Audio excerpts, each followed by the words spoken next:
Viens ici avec ta section ici, là.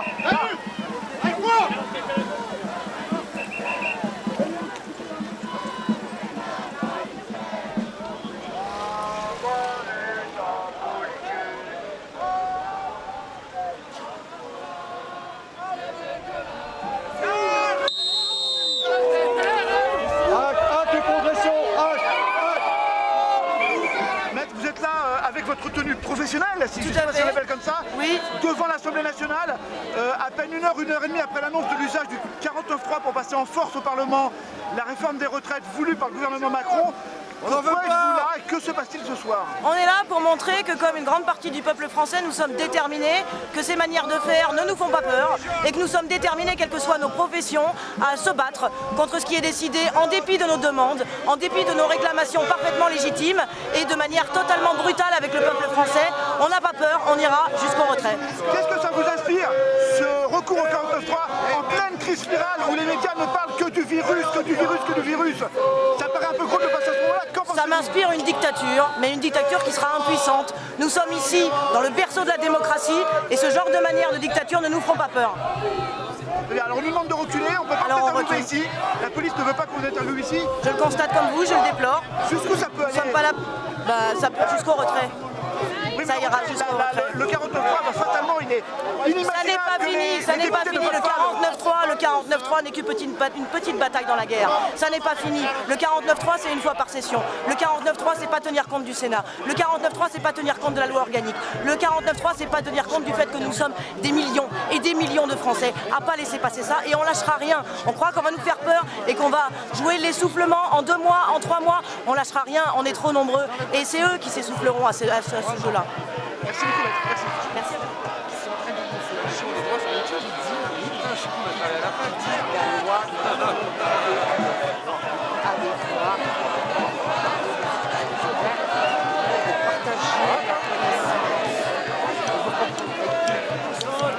Sauf que entre 1946 et 1948, dans les constitutions, la loi... Expliquez-nous à votre tour.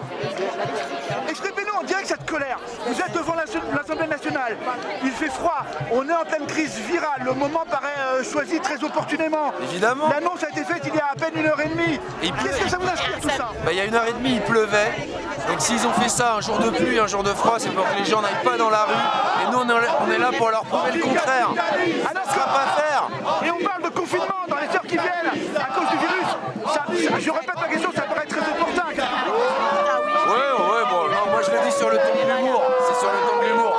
Mais pourquoi un samedi? Pourquoi après si peu de débats? Pourquoi si vite? Le gouvernement veut vraiment passer en force et là il le montre dans toute sa splendeur. C'est dégueulasse. Ça ne peut que chauffer. Bien évidemment, c'est Ça peut que engendrer des crispations, évidemment. Comment voulez-vous que les gens comprennent? Après si peu de débats, ça dit nique ta mère à l'Assemblée, mais c'est du grand n'importe quoi. Ça y est, là, la démocratie part en lambeaux. De rien.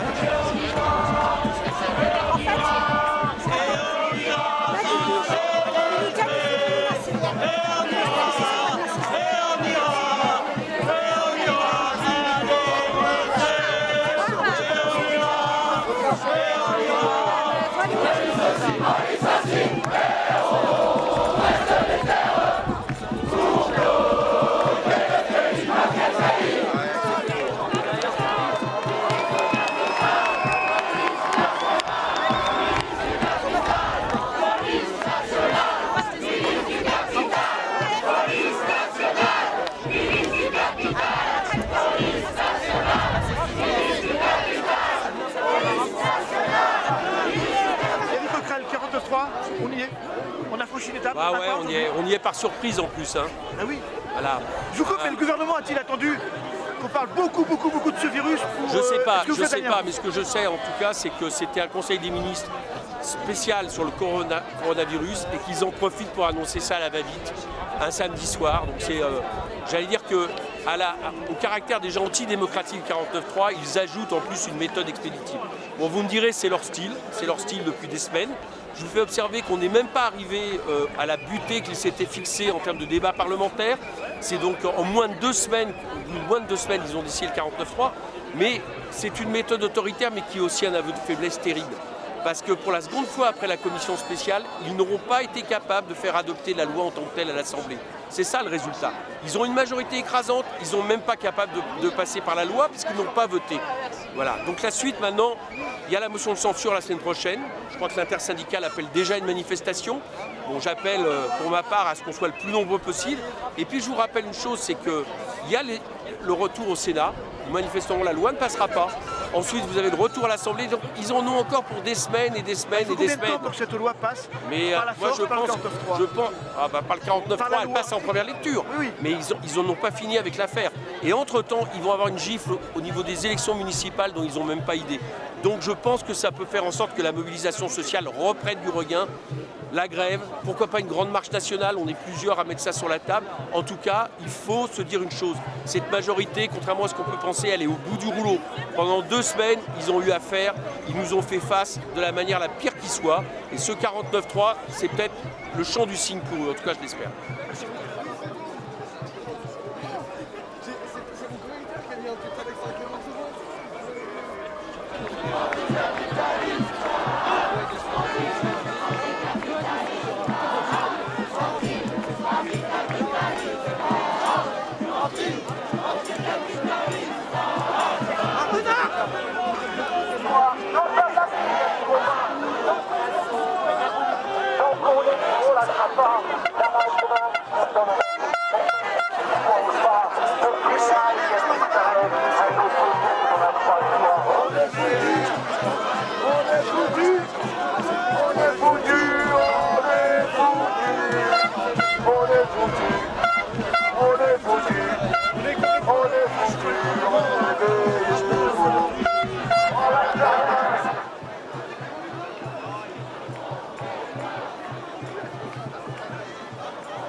Citoyennes, citoyens, rappelez-vous d'une chose.